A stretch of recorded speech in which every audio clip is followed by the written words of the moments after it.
Sir bank ডাকাতি হয়েছে। কি বলছো? কার ব্যাংক? স্যার আপনার ব্যাংক ডাকাতি হয়েছে।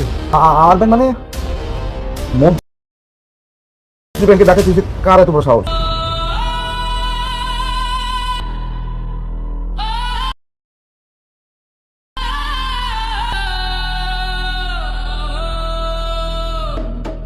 এই তুমি গাঁজাটা দেখেছো নাকি? কি উল্টাপাল্টা বলতেছো? না স্যার, আমি আমি সত্যি বলছি স্যার। সে ব্যাংকে লুটপাট করে সব টাকা পয়সা নিয়ে গেছে স্যার। হ্যাঁ? এইমাত্রই আমার কাছে খবর আসে স্যার, আপনি ব্যাংকে গেলেই দেখতে পাবেন। হ্যালো বন্ধুরা, আজকের পর্বটা শুরু হচ্ছে এমন একটা প্রশ্ন দিয়ে, তুমি আসলে কে? তুমি কি সত্যিই গোলাম, নাকি তুমি অন্য কেউ? কারণ এতদিন আমরা যাকে গোলাম নামে চিনেছি সেই মানুষটাই এখন আবার নিজের পরিচয় ভুলে গেছে। আর সবচেয়ে বড় রহস্য হলো, গোলাম কি সত্যি স্মৃতিশক্তি হারিয়েছে, নাকি এর পেছনে লুকিয়ে আছে আরো বড় কোনো খেলা? অন্যদিকে শেজাদ চৌধুরী এমন একটা কাজ করে বসেছে যার কারণে সরাসরি সংঘর্ষ শুরু হয়েছে একজন ক্ষমতাবান মন্ত্রীর সঙ্গে। আর এই সংঘর্ষের মাঝেই সামনে এসেছে আরো ভয়ঙ্কর একটি সত্য: বস্তির অসহায় শিশুদের অপহরণ করে তাদের দিয়ে ভিক্ষা করানোর বিশাল এক চক্র। তাহলে একদিকে মন্ত্রীর ব্যাংক, অন্যদিকে নিখোঁজ সুমন, সবকিছুর সঙ্গে কি কোনো অদৃশ্য যোগসূত্র আছে? বন্ধুরা, চলুন পুরো ঘটনাটা শুরু থেকে দেখি। পর্বের শুরুতেই গুলামকে নিয়ে এমন একটা পরিস্থিতি তৈরি হয় যেখানে সবাই তাকে প্রশ্ন করতে থাকে, সে আসলে কে? কারণ একসময় যে মানুষটাকে সবাই গোলাম নামে চিনত, সে এখন নিজেকে শেজাদ চৌধুরী হিসেবে পরিচয় দিতে শুরু করেছে। কিন্তু সমস্যা হলো, গুলামের স্মৃতিশক্তি এখনো পুরোপুরি অস্বাভাবিক। সে ফাতেমাকেও চিনতে পারছে না, এমনকি নিজের বিয়ের কথাও তার মনে নেই।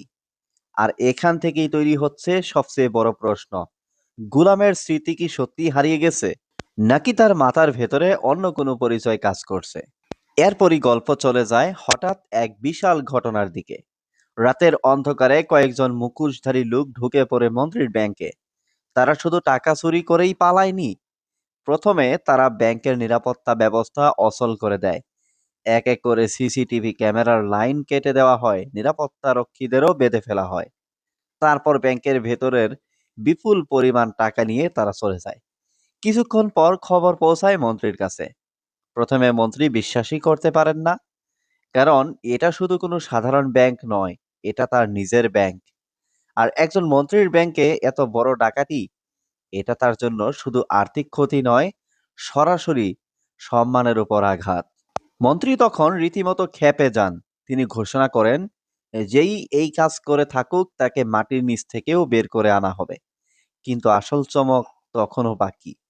ব্যাংক থেকে টাকা নেওয়ার পর সেই টাকা কোথায় গেল? এখানেই আসে শেজাদ চৌধুরীর সবচেয়ে বড় সিদ্ধান্ত। শেজাদ সেই টাকা নিজের কাছে রাখেনি, বরং সে সেই টাকা নিয়ে যায় সেই সব মানুষদের কাছে যারা মন্ত্রীর লোনের প্রলোভনে পড়ে নিজেদের কষ্টের টাকা হারিয়েছিল। শেজাদ তাদের বলে, এগুলো তোমাদের টাকা, যতটুকু হারিয়েছ ততটুকুই নাও, যতটুকু লোন পরিশোধ করতে প্রয়োজন ততটুকুই নাও, আর অবশিষ্ট টাকা গরিব দুঃখীদের জন্য কাজ করা প্রতিষ্ঠানগুলোর মধ্যে বিতরণ করে দিতে বলা হয়। অর্থাৎ যে কাজটাকে মন্ত্রী বলছে ব্যাংক ডাকাতি, শেজাদের কাছে সেটা হয়ে দাঁড়িয়েছে অন্যায়ের বিরুদ্ধে প্রতিশোধ। এখানেই গল্পটা আরো ইন্টারেস্টিং হয়ে যায়, কারণ শেজাদ শুধু টাকা লুট করেনি, সে মন্ত্রীর ক্ষমতার জায়গাতেই আঘাত করেছে। বন্ধুরা, এরপর পুলিশ তদন্ত শুরু করে।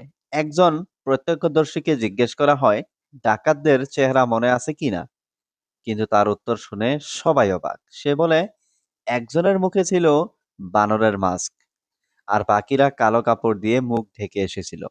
বলে তদন্তকারীদের হাতে কোনো পরিষ্কার চেহারা নেই। আর সবচেয়ে রহস্যজনক বিষয় হলো, ব্যাংকের সিসিটিভির সব লাইন আগেই কেটে দেওয়া হয়েছিল। অর্থাৎ ডাকাতরা পরিকল্পনা করেই এসেছিল। তারা জানতো কোথায় ক্যামেরা আছে, কোথায় নিরাপত্তা আছে, এবং কিভাবে কোনো প্রমাণ না রেখে বের হতে হবে। এরপর মন্ত্রীর ফোন সরাসরি শেহজাদের কাছে। এরপর আসে পর্বের অন্যতম সেরা দৃশ্য। মন্ত্রী সরাসরি ফোন করেন শেহজাদকে। মন্ত্রী স্পষ্টভাবে জানিয়ে দেন তিনি জানেন ব্যাংকের টাকা শেহজাদই নিয়েছে, কিন্তু শেহজাদ একদম শান্ত। সে বলে, প্রমাণ কোথায়? শুধু সন্দেহের উপর কাউকে অপরাধী বানানো যায় না। মন্ত্রী নিজের ক্ষমতার কথা মনে করিয়ে দেন। তিনি বলেন, চাইলে পুলিশ পাঠিয়ে শেহজাদের জীবন নরক করে দিতে পারেন। কিন্তু শেহজাদও পিছিয়ে যায় না, বরং এমনভাবে উত্তর দেয় যেন মন্ত্রীর হুমকিও তাকে ভয় দেখাতে পারছে না। শেষে মন্ত্রী 24 ঘন্টার সময় দিয়ে দেয়। টাকা ফেরত না দিলে শেহজাদের অবস্থা ভয়াবহ হবে। কিন্তু শেহজাদের কথাবার্তা দেখে মনে হয় সে যেন এই হুমকির জন্যই অপেক্ষা করছিল। এরপর শেহজাদের সামনে আরো একটি সমস্যা তৈরি হয়। কয়েকজন লোক এসে তার গাড়ি আটকানোর চেষ্টা করে। তারা শেহজাদকে ভয় দেখায়, এমনকি সময়ও বেঁধে দেয়। কিন্তু তারা জানে না যার সঙ্গে তারা ঝামেলা করতে এসেছে সে সাধারণ মানুষ নয়। শেহজাদকে ঘিরে রহস্য যত বাড়ছে ততই বোঝা যাচ্ছে তার পেছনে এমন একটা শক্তি আছে যার ব্যাপারে অন্যরা এখনো পুরোপুরি জানেন না। এদিকে গোলামের অবস্থাও আরো অদ্ভুত হয়ে ওঠে। সে জানে না ফাতেমাকে, সে জানে না তার বিয়ে হয়েছে কিনা, সে নিজেকে অবিবাহিত মনে করছে। এমনকি যখন তাকে বলা হয় ফাতেমা তার স্ত্রী, তখনও গোলাম বিশ্বাস করতে পারে না। পরিবারের সবাই বুঝতে পারে গোলামের স্মৃতি এখনো পুরোপুরি ফিরে আসেনি। তাই তাকে কোনো মানসিক চাপ দেওয়া যাবে না, কারণ একটা দুর্ঘটনার পর তার স্মৃতির সঙ্গে অনেক কিছুই গুলিয়ে গেছে। আর এখানেই দর্শকের মাথায় একটা প্রশ্ন আসবেই, গোলামের এই স্মৃতি ভ্রংশ কি সত্যিই দুর্ঘটনার ফল, নাকি গল্পের সামনে আরো বড় কোনো সত্য প্রকাশ হতে যাচ্ছে? এর মধ্যে পরিবার থেকে আসে আরেকটি অদ্ভুত প্রস্তাব। গোলামের মা চায় গোলাম আর ফাতেমার আবার বিয়ে হোক, কারণ তাদের প্রথম বিয়েটা খুব তাড়াহুড়ো করে হয়েছিল। কিন্তু গোলাম সরাসরি রাজি হয় না। সে বলে বিয়ে মানুষের জীবনে বারবার করার বিষয় নয়।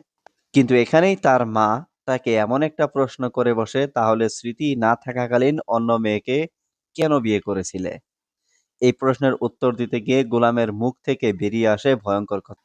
সে জানায় যখন তার স্মৃতি ছিল না, তখন যা হয়েছে তার সঙ্গে সে নিজেকে মানসিকভাবে যুক্ত মনে করে না। আর এই কথাগুলো থেকেই বোঝা যায় তার অতীতের সম্পর্কগুলো নিয়ে সামনে আরো বড় সংঘর্ষ হতে পারে। কিন্তু বন্ধুরা, এই পর্বের সবচেয়ে ইমোশনাল অংশ এখনো বাকি। একজন অসহায় বাবা সে যাদের কাছে আসে, তার ছেলে সুমন। সুমন সাধারণ কোনো ছেলে ছিল না। সে লেখাপড়া জানতো, চারপাশের অন্যায়ের বিরুদ্ধে কথা বলতো। একদিন সে জানতে পারে বস্তি থেকে শিশুদের তুলে নিয়ে যাওয়া হচ্ছে। তারপর তাদের উপর ভয়ঙ্কর নির্যাতন করে রাস্তায় ভিক্ষা করানো হচ্ছে। সুমন বিষয়টা অনুসন্ধান করতে শুরু করে। সে দেখে শুধু একটি বস্তি নয়, আশেপাশের অনেক জায়গা থেকেই শিশু নিখোঁজ হচ্ছে, আর তাদের দিয়ে ভিক্ষা করানোর জন্য একটি বিশাল চক্র কাজ করছে। সুমন চুপ করে থাকেননি। সে পঙ্গু হয়ে যাওয়া শিশুদের নিয়ে রাস্তায় নামে, পুলিশের কাছে যায়, অভিযোগ করে। কিন্তু আশ্চর্যের বিষয়, তার অভিযোগের কোনো কার্যকর ব্যবস্থা নেওয়া হয় না। বরং কয়েকদিন পর সাদা পোশাকের কিছু লোক এসে সুমনকে ধরে নিয়ে যায়। তাকে সন্ত্রাসী ও জঙ্গি হিসেবে চিহ্নিত করার চেষ্টা করা হয়। এরপর সুমনের কোনো সন্ধান পাওয়া যায় না। 2 বছর ধরে তার বাবা ছেলেকে খুঁজে বেড়াচ্ছেন। শেষ পর্যন্ত তিনি শেহজাদের কাছে এসে কান্নায় ভেঙে পড়েন। তিনি টাকা চান না, তিনি শুধু বলেন, আমার ছেলেটাকে খুঁজে দিন। এই দৃশ্যটা পুরো গল্পের আবেগকে একেবারে অন্য জায়গায় নিয়ে যায়। শেহজাদও প্রতিশ্রুতি দেয় সে সুমনকে খুঁজে বের করবে।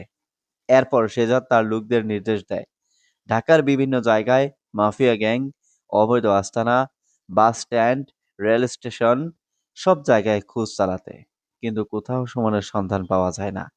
এতে শেহজাদের সন্দেহ আরো বাড়ে, কারণ সাধারণ কোনো গ্যাং যদি সুমনকে আটকে রাখতো তাহলে এতদিনে কোনো না কোনো সূত্র পাওয়া যেত। তাহলে সুমন কোথায়, কে তাকে নিয়ে গেছে, আর কেনই বা তাকে সন্ত্রাসী বানানোর চেষ্টা করা হয়েছিল? শেহজাদ নিজেই থানায় যায়, কিন্তু সেখানে গিয়ে তার আচরণ দেখে মনে হয় সে যেন কোনো সাধারণ তদন্ত করতে যায়নি। সে একজন পুলিশ সদস্যকে সুমনের ব্যাপারে প্রশ্ন করে, কিন্তু পুলিশ সদস্য দাবি করে সে সুমনকে চেনে না। এদিকে শেহজাদের সন্দেহ আরো বাড়ে, কারণ সুমন থানার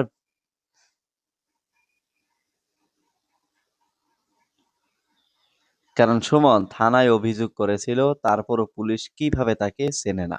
এখানে গল্প একটা গুরুত্বপূর্ণ প্রশ্ন রেখে যায়। সুমনের নিখোঁজ হওয়ার পেছনে কি পুলিশের ভেতরের কেউ জড়িত? শেষ মুহূর্তে শেহজাদের বাড়িতে হামলা। এবার পর্বের শেষ অংশে পরিস্থিতি ভয়ঙ্কর হয়ে ওঠে। কয়েকজন লোক শেহজাদের বাড়িতে এসে হাজির হন। তারা শেহজাদকে খুঁজছে, তাদের দাবি শেহজাদ কোথায়। কিন্তু বাড়ির লোকজন তাদের বাধা দেয়, তারা হুমকি দিতে থাকে, এমনকি শেহজাদের বাড়ি থেকে কাউকে তুলে নিয়ে যাওয়ার কথাও বলে। কিন্তু তারা বুঝতে পারেনি শেহজাদের সবচেয়ে মূল্যবান জিনিসে হাত দিয়েছে তারা। আর সেই মুহূর্তেই পরিস্থিতি বদলে যায়। পরিবারের লোকজন তাদের স্পষ্টভাবে সতর্ক করে দেয়, এখান থেকে চলে না গেলে পরিস্থিতি ভয়ঙ্কর হবে। আর এখানেই পর্ব শেষ। কিন্তু সবচেয়ে বড় প্রশ্নগুলো এখনো উত্তরহীন। গুলাম আসলে কে? তার স্মৃতি কি সত্যি হারিয়ে গেছে, নাকি গোলামের পরিচয়ের আড়ালে লুকিয়ে আছে অন্য কোনো সত্য? শেহজাদ কেন গোলামকে নিজের পরিচয়ে ব্যবহার করছে? মন্ত্রীর ব্যাংক থেকে টাকা নেওয়ার পেছনে শেহজাদের আসল উদ্দেশ্য কি? আর মন্ত্রীর সঙ্গে শেহজাদের এই যুদ্ধ শেষ পর্যন্ত কোথায় গিয়ে দাঁড়াবে? সবচেয়ে বড় কথা, সুমন কোথায়? যে চক্র বস্তির অসহায় শিশুদের তুলে নিয়ে তাদের ভিক্ষা করায়, তাদের পিছনে কারা আছে? আর সুমন কি সেই চক্রের এমন কোনো গোপন তথ্য জেনে ফেলেছিল যার কারণে তাকে গুম করে দেওয়া হয়েছে? আমার মনে হচ্ছে সামনে এই গল্পের সবচেয়ে বড় রহস্যগুলোর একটি খুলে যেতে চলেছে।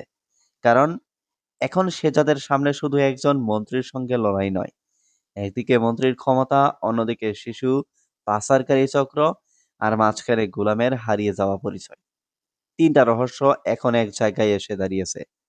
আর যদি শেহজাদ সত্যি সুমনকে খুঁজে বের করতে পারে, তাহলে হয়তো এমন কিছু প্রমাণ আসবে যা শুধু একজন মানুষের জীবন নয়, পুরো ক্ষমতার কাঠামোকেই নাড়িয়ে দিতে পারে।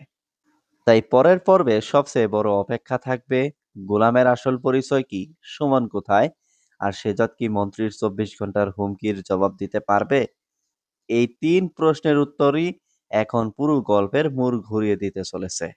বন্ধুরা, ভিডিওটি ভালো লাগলে অবশ্যই লাইক করবেন, আর এমন নাটকের বিস্তারিত রিভিউ ও গল্পের বিশ্লেষণ পেতে চ্যানেলটি সাবস্ক্রাইব করে পাশে থাকবেন। দেখা হবে পরের ভিডিওতে। ততক্ষণ পর্যন্ত ভালো থাকুন, সুস্থ থাকুন।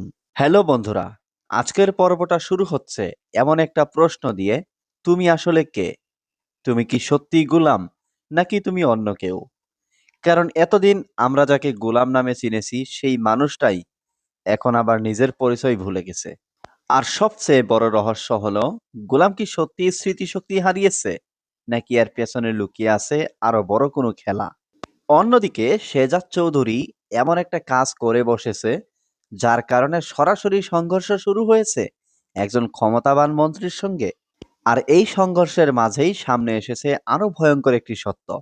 বস্তির অসহায় শিশুদের অপহরণ করে তাদের দিয়ে ভিক্ষা করানোর বিশাল এক চক্র।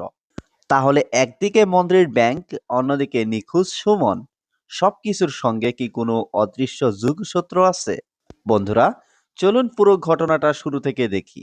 পর্বের শুরুতেই গুলামকে নিয়ে এমন একটা পরিস্থিতি তৈরি হয় যেখানে সবাই তাকে প্রশ্ন করতে থাকে, সে আসলে কে? কারণ একসময় যে মানুষটাকে সবাই গোলাম নামে চিনত, সে এখন নিজেকে শেহজাদ চৌধুরী হিসেবে পরিচয় দিতে শুরু করেছে। কিন্তু সমস্যা হলো, গুলামের স্মৃতিশক্তি এখনো পুরোপুরি অস্বাভাবিক।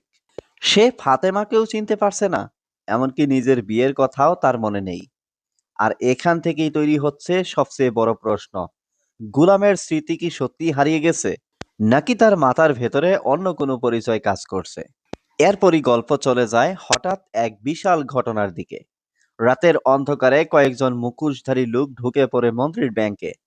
তারা শুধু টাকা চুরি করেই পালায়নি, প্রথমে তারা ব্যাংকের নিরাপত্তা ব্যবস্থা অচল করে দেয়। এক এক করে সিসিটিভি ক্যামেরার লাইন কেটে দেওয়া হয়, নিরাপত্তা রক্ষীদেরও বেঁধে ফেলা হয়। তারপর ব্যাংকের ভেতরের বিপুল পরিমাণ টাকা নিয়ে তারা চলে যায়। কিছুক্ষণ পর খবর পৌঁছায় মন্ত্রীর কাছে। প্রথমে মন্ত্রী বিশ্বাসই করতে পারেন না, কারণ এটা শুধু কোনো সাধারণ ব্যাংক নয়, এটা তার নিজের ব্যাংক। আর একজন মন্ত্রীর ব্যাংকে এত বড় ডাকাতি, এটা তার জন্য শুধু আর্থিক ক্ষতি নয়, সরাসরি সম্মানের উপর আঘাত। মন্ত্রী তখন রীতিমতো ক্ষেপে যান। তিনি ঘোষণা করেন, যেই এই কাজ করে থাকুক তাকে মাটির নিচ থেকেও বের করে আনা হবে। কিন্তু আসল চমক তখনও বাকি। ব্যাংক থেকে টাকা নেওয়ার পর সেই টাকা কোথায় গেল? এখানেই আসে শেহজাদ চৌধুরীর সবচেয়ে বড় সিদ্ধান্ত। শেহজাদ সেই টাকা নিজের কাছে রাখেনি, বরং সে সেই টাকা নিয়ে যায় সেই সব মানুষদের কাছে যারা মন্ত্রীর লোনের প্রলোভনে পড়ে নিজেদের কষ্টের টাকা হারিয়েছিল। শেজাদ তাদের বলে, এগুলো তোমাদের টাকা, যতটুকু হারিয়েছো ততটুকুই নাও, যতটুকু লোন পরিশোধ করতে প্রয়োজন ততটুকুই নাও, আর অবশিষ্ট টাকা গরিব দুঃখীদের জন্য কাজ করা প্রতিষ্ঠানগুলোর মধ্যে বিতরণ করে দিতে বলা হয়। অর্থাৎ যে কাজটাকে মন্ত্রী বলছে ব্যাংক ডাকাতি, শেজাদের কাছে সেটা হয়ে দাঁড়িয়েছে অন্যায়ের বিরুদ্ধে প্রতিশোধ। এখানেই গল্পটা আরো ইন্টারেস্টিং হয়ে যায়, কারণ শেজাদ শুধু টাকা লুট করেনি, সে মন্ত্রীর ক্ষমতার জায়গাতেই আঘাত করেছে। বন্ধুরা, এরপর পুলিশ তদন্ত শুরু করে। একজন প্রত্যক্ষদর্শীকে জিজ্ঞেস করা হয় ডাকাতদের চেহারা মনে আছে কিনা, কিন্তু তার উত্তর শুনে সবাই অবাক। সে বলে, একজনের মুখে ছিল বানরের মাস্ক, আর বাকিরা কালো কাপড় দিয়ে মুখ ঢেকে এসেছিল। বলে তদন্তকারীদের হাতে কোনো পরিষ্কার চেহারা নেই। আর সবচেয়ে রহস্যজনক বিষয় হলো ব্যাংকের সিসিটিভির সব লাইন আগেই কেটে দেওয়া হয়েছিল। অর্থাৎ ডাকাতরা পরিকল্পনা করেই এসেছিল। তারা জানতো কোথায় ক্যামেরা আছে, কোথায় নিরাপত্তা আছে এবং কিভাবে কোনো প্রমাণ না রেখে বের হতে হবে। এরপর মন্ত্রীর ফোন সরাসরি শেহজাদের কাছে। এরপর আসে পর্বের অন্যতম সেরা দৃশ্য। মন্ত্রী সরাসরি ফোন করেন শেহজাদকে। মন্ত্রী স্পষ্টভাবে জানিয়ে দেন তিনি জানেন ব্যাংকের টাকা শেহজাদই নিয়েছে, কিন্তু শেহজাদ একদম শান্ত। সে বলে, প্রমাণ কোথায়? শুধু সন্দেহের উপর কাউকে অপরাধী বানানো যায় না। মন্ত্রী নিজের ক্ষমতার কথা মনে করিয়ে দেন। তিনি বলেন, চাইলে পুলিশ পাঠিয়ে শেহজাদের জীবন নরক করে দিতে পারেন। কিন্তু শেহজাদও পিছিয়ে যায় না, বরং এমনভাবে উত্তর দেয় যেন মন্ত্রীর হুমকিও তাকে ভয় দেখাতে পারছে না। শেষে মন্ত্রী ২৪ ঘন্টার সময় দিয়ে দেয়। টাকা ফেরত না দিলে শেহজাদের অবস্থা ভয়াবহ হবে। কিন্তু শেহজাদের কথাবার্তা দেখে মনে হয় সে যেন এই হুমকির জন্যই অপেক্ষা করছিল। এরপর শেহজাদের সামনে আরো একটি সমস্যা তৈরি হয়। কয়েকজন লোক এসে তার গাড়ি আটকানোর চেষ্টা করে। তারা শেহজাদকে ভয় দেখায়, এমনকি সময়ও বেঁধে দেয়। কিন্তু তারা জানে না যার সঙ্গে তারা ঝামেলা করতে এসেছে সে সাধারণ মানুষ নয়। শেহজাদকে ঘিরে রহস্য যত বাড়ছে ততই বোঝা যাচ্ছে তার পেছনে এমন একটা শক্তি আছে যার ব্যাপারে অন্যরা এখনো পুরোপুরি জানেন না। এদিকে গোলামের অবস্থাও আরো অদ্ভুত হয়ে ওঠে। সে জানে না ফাতেমাকে, সে জানে না তার বিয়ে হয়েছে কিনা, সে নিজেকে অবিবাহিত মনে করছে। এমনকি যখন তাকে বলা হয় ফাতেমা তার স্ত্রী, তখনও গোলাম বিশ্বাস করতে পারে না। পরিবারের সবাই বুঝতে পারে গোলামের স্মৃতি এখনো পুরোপুরি ফিরে আসেনি। তাই তাকে কোনো মানসিক চাপ দেওয়া যাবে না, কারণ একটা দুর্ঘটনার পর তার স্মৃতির সঙ্গে অনেক কিছুই গুলিয়ে গেছে। আর এখানেই দর্শকের মাথায় একটা প্রশ্ন আসবেই, গোলামের এই স্মৃতি ভ্রংশ কি সত্যিই দুর্ঘটনার ফল, নাকি গল্পের সামনে আরো বড় কোনো সত্য প্রকাশ হতে যাচ্ছে? এর মধ্যে পরিবার থেকে আসে আরেকটি অদ্ভুত প্রস্তাব। গোলামের মা চায় গোলাম আর ফাতেমার আবার বিয়ে হোক, কারণ তাদের প্রথম বিয়েটা খুব তাড়াহুড়ো করে হয়েছিল। কিন্তু গোলাম সরাসরি রাজি হয় না। সে বলে বিয়ে মানুষের জীবনে বারবার করার বিষয় নয়। কিন্তু এখানেই তার মা তাকে এমন একটা প্রশ্ন করে বসে, তাহলে স্মৃতি না থাকাকালীন অন্য মেয়েকে কেন বিয়ে করেছিলে? এই প্রশ্নের উত্তর দিতে গিয়ে গোলামের মুখ থেকে বেরিয়ে আসে ভয়ঙ্কর কথা। সে জানায় যখন তার স্মৃতি ছিল না তখন যা হয়েছে তার সঙ্গে সে নিজেকে মানসিকভাবে যুক্ত মনে করে না। আর এই কথাগুলো থেকেই বোঝা যায় তার অতীতের সম্পর্কগুলো নিয়ে সামনে আরো বড় সংঘর্ষ হতে পারে। কিন্তু বন্ধুরা, এই পর্বের সবচেয়ে ইমোশনাল অংশ এখনো বাকি। একজন অসহায় বাবা সে যাদের কাছে আসে, তার ছেলে সুমন। সুমন সাধারণ কোনো ছেলে ছিল না। সে লেখাপড়া জানতো, চারপাশের অন্যায়ের বিরুদ্ধে কথা বলতো। একদিন সে জানতে পারে বস্তি থেকে শিশুদের তুলে নিয়ে যাওয়া হচ্ছে, তারপর তাদের উপর ভয়ঙ্কর নির্যাতন করে রাস্তায় ভিক্ষা করানো হচ্ছে। সুমন বিষয়টা অনুসন্ধান করতে শুরু করে। সে দেখে শুধু একটি বস্তি নয়, আশেপাশের অনেক জায়গা থেকেই শিশু নিখোঁজ হচ্ছে, আর তাদের দিয়ে ভিক্ষা করানোর জন্য একটি বিশাল চক্র কাজ করছে। সুমন চুপ করে থাকেননি। সে পঙ্গু হয়ে যাওয়া শিশুদের নিয়ে রাস্তায় নামে, পুলিশের কাছে যায়, অভিযোগ করে। কিন্তু আশ্চর্যের বিষয়, তার অভিযোগের কোনো কার্যকর ব্যবস্থা নেওয়া হয় না। বরং কয়েকদিন পর সাদা পোশাকের কিছু লোক এসে সুমনকে ধরে নিয়ে যায়। তাকে সন্ত্রাসী ও জঙ্গি হিসেবে চিহ্নিত করার চেষ্টা করা হয়। এরপর সুমনের কোনো সন্ধান পাওয়া যায় না। 2 বছর ধরে তার বাবা ছেলেকে খুঁজে বেড়াচ্ছেন। শেষ পর্যন্ত তিনি শেহজাদের কাছে এসে কান্নায় ভেঙে পড়েন। তিনি টাকা চান না, তিনি শুধু বলেন, আমার ছেলেটাকে খুঁজে দিন। এই দৃশ্যটা পুরো গল্পের আবেগকে একেবারে অন্য জায়গায় নিয়ে যায়। শেহজাদও প্রতিশ্রুতি দেয় সে সুমনকে খুঁজে বের করবে। এরপর শেহজাদ তার লোকদের নির্দেশ দেয় ঢাকার বিভিন্ন জায়গায় মাফিয়া গ্যাং, অবৈধ আস্তানা, বাস স্ট্যান্ড, রেল স্টেশন সব জায়গায় খোঁজ চালাতে। কিন্তু কোথাও সুমনের সন্ধান পাওয়া যায় না। এতে শেহজাদের সন্দেহ আরো বাড়ে। কারণ সাধারণ কোনো গ্যাং যদি সুমনকে আটকে রাখতো তাহলে এতদিনে কোনো না কোনো সূত্র পাওয়া যেত। তাহলে সুমন কোথায়? কে তাকে নিয়ে গেছে? আর কেনই বা তাকে সন্ত্রাসী বানানোর চেষ্টা করা হয়েছিল? শেহজাদ নিজেই থানায় যায়, কিন্তু সেখানে গিয়ে তার আচরণ দেখে মনে হয় সে যেন কোনো সাধারণ তদন্ত করতে যায়নি। সে একজন পুলিশ সদস্যকে সুমনের ব্যাপারে প্রশ্ন করে, কিন্তু পুলিশ সদস্য দাবি করে সে সুমনকে চেনে না। এদিকে শেহজাদের সন্দেহ আরো বাড়ে, কারণ থানার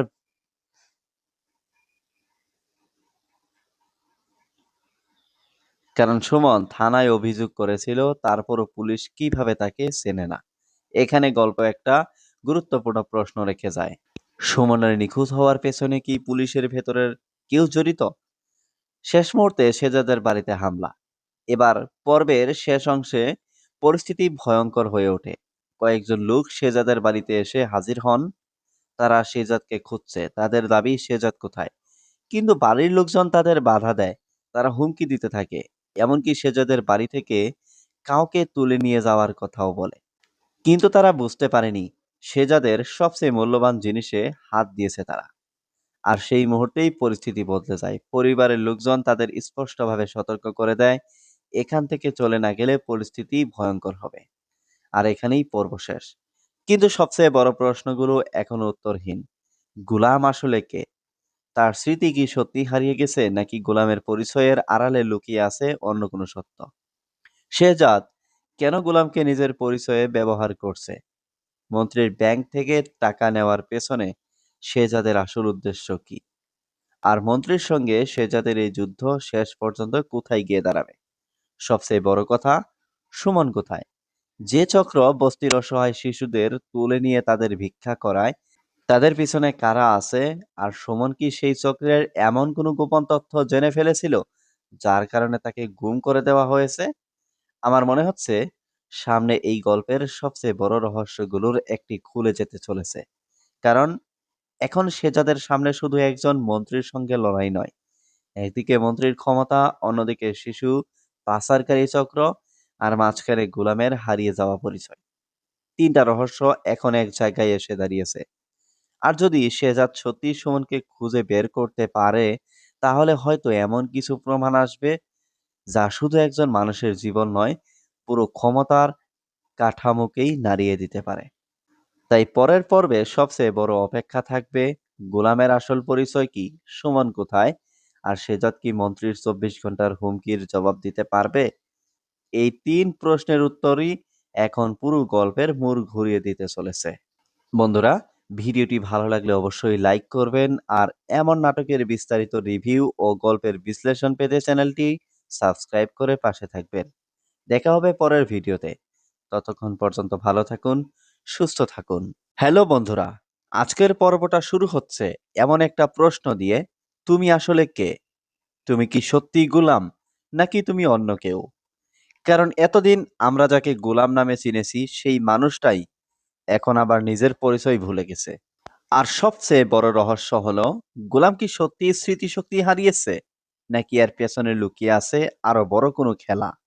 অন্যদিকে শেহজাদ চৌধুরী এমন একটা কাজ করে বসেছে যার কারণে সরাসরি সংঘর্ষ শুরু হয়েছে একজন ক্ষমতাবান মন্ত্রীর সঙ্গে। আর এই সংঘর্ষের মাঝেই সামনে এসেছে আরো ভয়ঙ্কর একটি সত্য। বস্তির অসহায় শিশুদের অপহরণ করে তাদের দিয়ে ভিক্ষা করানোর বিশাল এক চক্র। তাহলে একদিকে মন্ত্রীর ব্যাংক, অন্যদিকে নিখোঁজ সুমন, সবকিছুর সঙ্গে কি কোনো অদৃশ্য যোগসূত্র আছে? বন্ধুরা, চলুন পুরো ঘটনাটা শুরু থেকে দেখি। পর্বের শুরুতেই গোলামকে নিয়ে এমন একটা পরিস্থিতি তৈরি হয় যেখানে সবাই তাকে প্রশ্ন করতে থাকে, সে আসলে কে? কারণ একসময় যে মানুষটাকে সবাই গোলাম নামে চিনতো, সে এখন নিজেকে শেজাদ চৌধুরী হিসেবে পরিচয় দিতে শুরু করেছে। কিন্তু সমস্যা হলো, গোলামের স্মৃতিশক্তি এখনো পুরোপুরি অস্বাভাবিক। সে ফাতেমাকেও চিনতে পারছে না, এমনকি নিজের বিয়ের কথাও তার মনে নেই।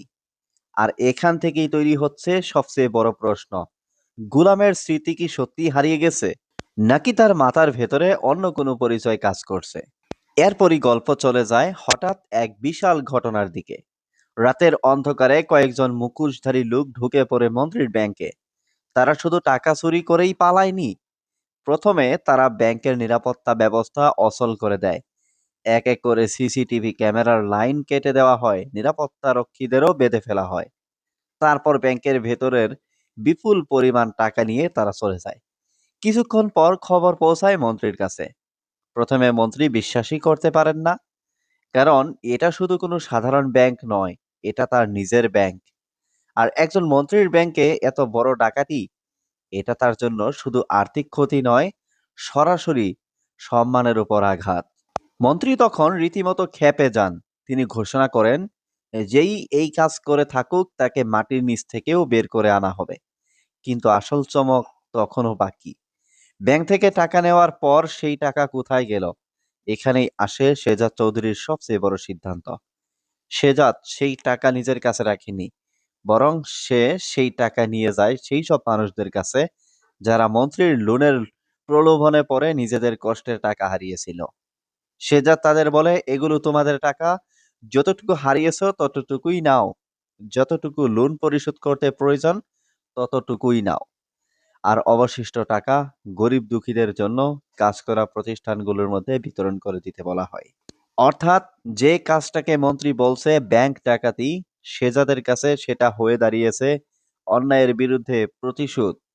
এখানেই গল্পটা আরো ইন্টারেস্টিং হয়ে যায়, কারণ শেজাদ শুধু টাকা লুট করেনি, সে মন্ত্রীর ক্ষমতার জায়গাতেই আঘাত করেছে। বন্ধুরা, এরপর পুলিশ তদন্ত শুরু করে।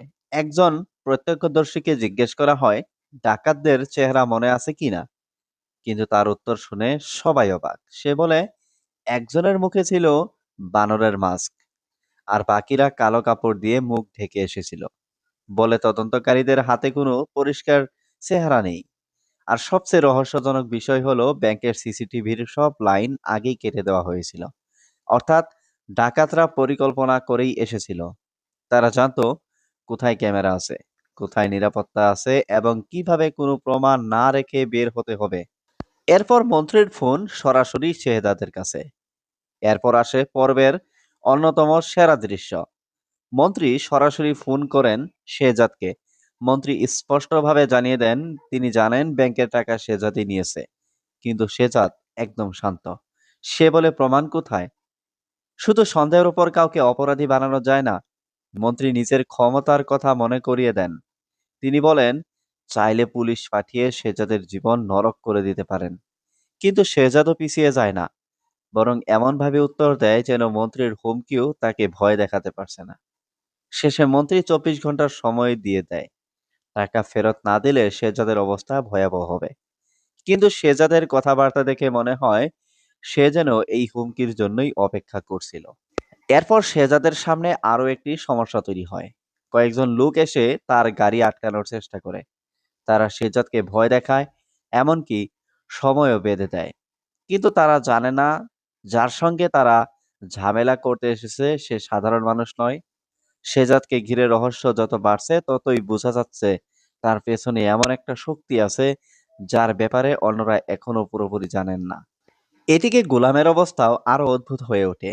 সে জানে না ফাতেমাকে, সে জানে না তার বিয়ে হয়েছে কিনা, সে নিজেকে অবিবাহিত মনে করছে। এমনকি যখন তাকে বলা হয় ফাতেমা তার স্ত্রী, তখনও গোলাম বিশ্বাস করতে পারে না। পরিবারের সবাই বুঝতে পারে গোলামের স্মৃতি এখনো পুরোপুরি ফিরে আসেনি। তাই তাকে কোনো মানসিক চাপ দেওয়া যাবে না, কারণ একটা দুর্ঘটনার পর তার স্মৃতির সঙ্গে অনেক কিছুই গুলিয়ে গেছে। আর এখানেই দর্শকের মাথায় একটা প্রশ্ন আসবেই, গোলামের এই স্মৃতি ভ্রংশ কি সত্যিই দুর্ঘটনার ফল, নাকি গল্পের সামনে আরো বড় কোনো সত্য প্রকাশ হতে যাচ্ছে? এর মধ্যে পরিবার থেকে আসে আরেকটি অদ্ভুত প্রস্তাব।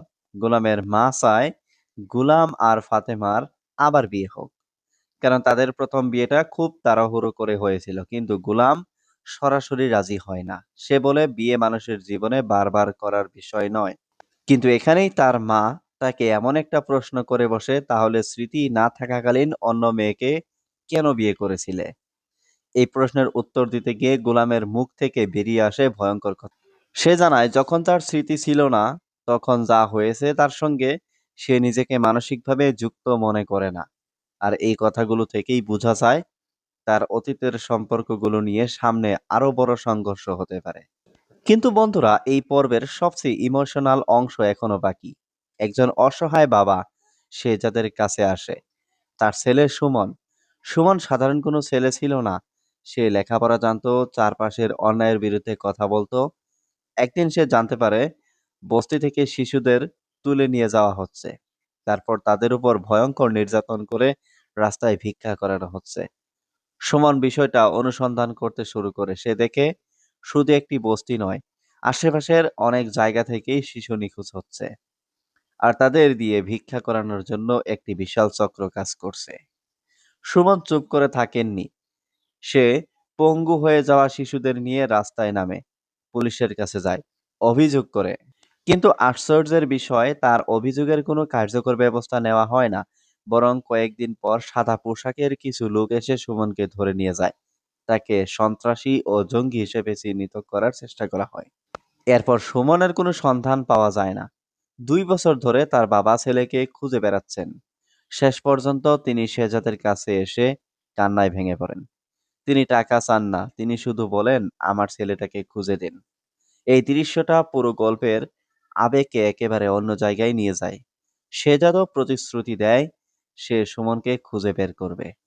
এরপর শেহজাদ তার লোকদের নির্দেশ দেয় ঢাকার বিভিন্ন জায়গায় মাফিয়া গ্যাং, অবৈধ আস্তানা, বাস স্ট্যান্ড, রেল স্টেশন সব জায়গায় খোঁজ চালাতে। কিন্তু কোথাও সুমনের সন্ধান পাওয়া যায় না। এতে শেহজাদের সন্দেহ আরো বাড়ে। কারণ সাধারণ কোনো গ্যাং যদি সুমনকে আটকে রাখতো, তাহলে এতদিনে কোনো না কোনো সূত্র পাওয়া যেত। তাহলে সুমন কোথায়? কে তাকে নিয়ে গেছে? আর কেনই বা তাকে সন্ত্রাসী বানানোর চেষ্টা করা হয়েছিল? শেহজাদ নিজেই থানায় যায়, কিন্তু সেখানে গিয়ে তার আচরণ দেখে মনে হয় সে যেন কোনো সাধারণ তদন্ত করতে যায়নি।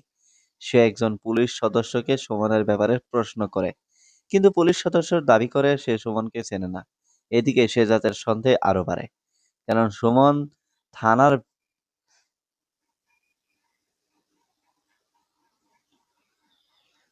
সুমন থানায় অভিযোগ করেছিল, তারপরও পুলিশ কিভাবে তাকে চেনে না? এখানে গল্প একটা গুরুত্বপূর্ণ প্রশ্ন রেখে যায়। সুমনের নিখোঁজ হওয়ার পেছনে কি পুলিশের ভেতরের কেউ জড়িত? শেষ মুহূর্তে শেহজাদের বাড়িতে হামলা। এবার পর্বের শেষ অংশে পরিস্থিতি ভয়ঙ্কর হয়ে ওঠে। কয়েকজন লোক শেহজাদের বাড়িতে এসে হাজির হন। তারা শেহজাদকে খুঁজছে। তাদের দাবি শেহজাদ কোথায়? কিন্তু বাড়ির লোকজন তাদের বাধা দেয়। তারা হুমকি দিতে থাকে। এমনকি শেহজাদের বাড়ি থেকে কাউকে তুলে নিয়ে যাওয়ার কথাও বলে। কিন্তু তারা বুঝতে পারেনি শেহজাদের সবচেয়ে মূল্যবান জিনিসে হাত দিয়েছে তারা। আর সেই মুহূর্তেই পরিস্থিতি বদলে যায়। পরিবারের লোকজন তাদের স্পষ্টভাবে সতর্ক করে দেয়, এখান থেকে চলে না গেলে পরিস্থিতি ভয়ঙ্কর হবে। আর এখানেই পর্ব শেষ। কিন্তু সবচেয়ে বড় প্রশ্নগুলো এখনো উত্তরহীন। গোলাম আসলে কে? তার স্মৃতি কি সত্যি হারিয়ে গেছে, নাকি গোলামের পরিচয়ের আড়ালে লুকিয়ে আছে অন্য কোনো সত্য? শেহজাদ কেন গোলামকে নিজের পরিচয়ে ব্যবহার করছে? মন্ত্রীর ব্যাংক থেকে টাকা নেওয়ার পেছনে শেহজাদের আসল উদ্দেশ্য কি? আর মন্ত্রীর সঙ্গে শেহজাদের এই যুদ্ধ শেষ পর্যন্ত কোথায় গিয়ে দাঁড়াবে? সবচেয়ে বড় কথা, সুমন কোথায়? যে চক্র বস্তির অসহায় শিশুদের তুলে নিয়ে তাদের ভিক্ষা করায়, তাদের পিছনে কারা আছে?